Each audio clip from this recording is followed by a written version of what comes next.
শিক্ষা প্রতিষ্ঠানে অবস্থানকালে শিক্ষক শিক্ষিকা এবং সংশ্লিষ্টদের জন্য পান, সিগারেট ও যে কোনো ধরনের নেশাদ্রব্য গ্রহণ সম্পূর্ণ নিষিদ্ধ করা হয়েছে।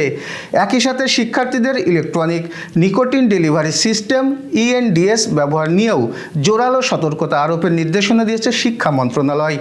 সম্প্রতি শিক্ষা মন্ত্রণালয়ের মাধ্যমিক ও উচ্চ মাধ্যমিক শিক্ষা বিভাগের সিনিয়র সহকারী সচিব সিফাত উদ্দিন স্বাক্ষরিত এক নীতিমালায় এই নির্দেশনা দেওয়া হয়েছে।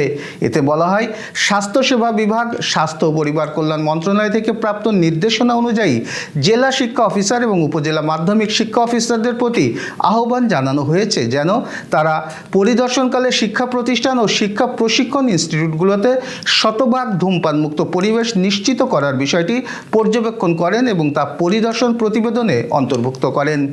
নীতিমালায় আরও বলা হয়েছে, সব শিক্ষা প্রতিষ্ঠানে অবস্থানকালীন সময় শিক্ষক শিক্ষিকাদের পান, সিগারেট বা যে কোনো ধরনের নেশাজাত দ্রব্য গ্রহণ থেকে সম্পূর্ণ বিরত থাকতে হবে। পাশাপাশি শিক্ষার্থীদের electronic nicotine delivery system ENDS ব্যবহার বিষয়ে সতর্ক করার জন্য শিক্ষক প্রশিক্ষণ ইনস্টিটিউটগুলোতে প্রশিক্ষণপ্রাপ্তদের নির্দেশনা দেওয়ার কথা বলা হয়েছে।